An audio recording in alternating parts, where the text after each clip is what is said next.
사실 이 혼돈의 6강의 핵심이요. 5월의 두산이거든요. 정말 기세가 무섭습니다. 어떤 점들이 좀 좋아졌다고 볼 수가 있을까요? 실제 두산의 5월 월간 타율이 토요일까지 기준으로 3할 1푼 5리로 10개 구단 중에 1위고요. 가장 눈길을 끄는 게 이제 득점권 타율인데요. 그 5월 득점권 타율이 전체 1위를 달리고 있습니다. 여기에 하위 타순에서도 좋은 모습을 보여주고 있는데요. 이게 지금 현재 두산의 분위기를 바뀐 이유가 아닌가 싶습니다. 타선의 힘 이제 얘기를 해주셨는데 이승엽 감독 얘기 좀 해볼게요. 공교롭게도 두산이 이 상승세를 타기 시작한 시점이요. 알칸타라 선수의 1군 말소 그리고 투수 코치 교체 이후기도 합니다. 이 이승엽 감독의 결단이 영향을 미쳤다고 볼 수도 있을 것 같은데 어떻게 보세요? 네, 이승엽 감독의 결단이 있었습니다. 이게 투수 교체를 조용천 코치에서 박정배 코치로 바꾸는 과정에서 구단 내부에서도 시점이 좀 이른 게 아니냐라는 이야기가 나왔는데 여기서 이승엽 감독이 가감하게 바꿨다고 이런 얘기를 들었고요. 저는 투수 코치가 바뀌고 나서 두산의 이 투수 운영 시스템이 좀 바뀌었거든요. 박정배 투수 코치가 팬덤식 운영이라고요.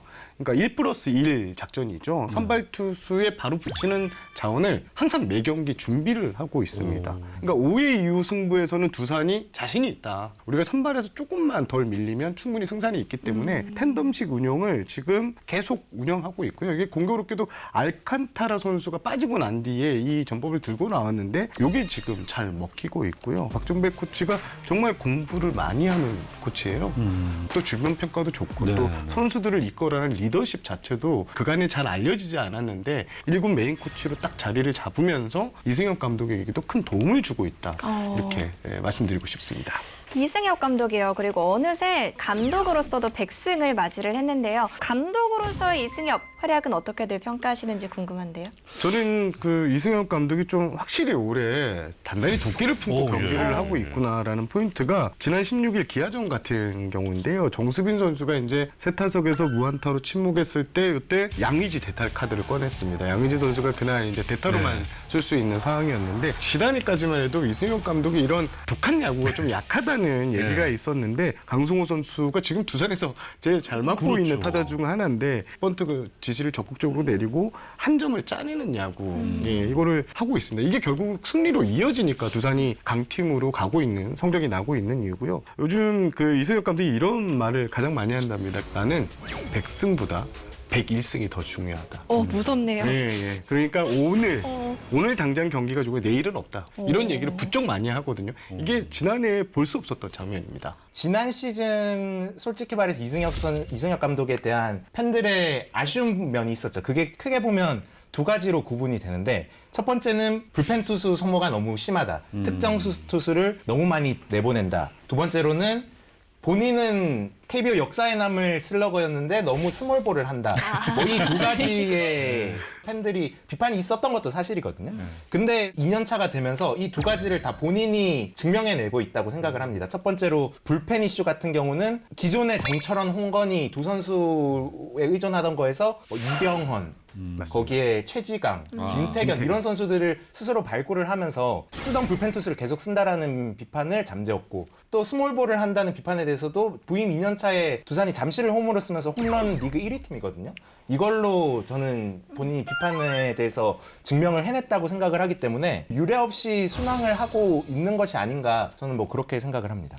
저는 뭐 감히 제가 이런 말씀 드려도 될지 모르겠는데 국내 감독님들 이거 뭐 과거 사례까지 다 포함을 해서요. 불펜에 썼던 투수 계속 써라는 그런 지적에 대해서 자유로우신 분이 과연 몇 분이나 계실까라는 생각이 들어서 그런 화살은 이승엽 감독 말이 맞을 수 있는 그런 비난은 아니라고 생각합니다. 네. 사실 그 두산을 이끌었던 김태형 감독도 두산 시절에 특정 선수들을 많이 쓴다는 비판이 있었거든요. 그리고 아까 위원님께서 라모스 선수 얘기해 주셨었잖아요. 근데 사실 저희 비하인드에서도 초반에 방출 대상 1호가 되지 않을까 하는 얘기를 저희가 나눴었는데 그때 이제 정세영 기자님께서 취재 결과 두산은 당장 그렇게 할 생각이 없다라는 말씀 전해주셨고 보란 듯이 지금 살아나고 있잖아요. 제가 자주 틀려가지고 이 말씀을 드리고 나서도 바꾸는 거 아닌가 이런 걱정이 많았는데 일단 와서 남아서 잘해주고 있어서 좋은데요. 라모스 선수가 가장 달라진 부분이 바로 멘탈적인 부분인 것 같아요. 라모스 선수가 스프링 캠프에 한 턴 정도 늦게 늦게 합류했습니다. 자녀 출산 문제가 걸려 있었는데요.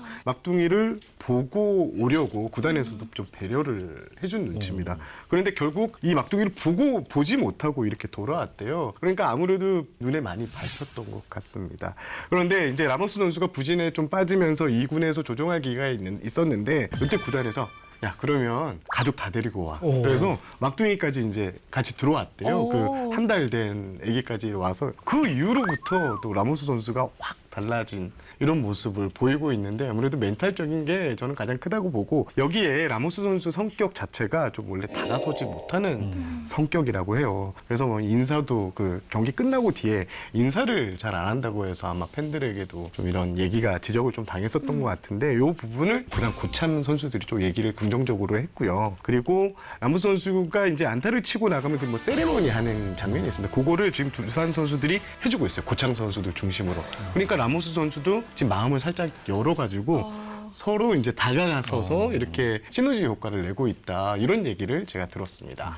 살벌한 야구판에 굉장히 따뜻한 이야기네요. 정말 듣기 좋습니다. 그동안 또 부상으로 빠져 있었던 알칸타라 선수도요. 곧 복귀한다는 소식도 있고 하니까요. 많은 분들이 올 시즌 5강으로 예측한 두산. 앞으로 이 혼돈의 중위권 싸움에서 어떻게 계속해서 이어나갈지 지켜보면 좋겠습니다.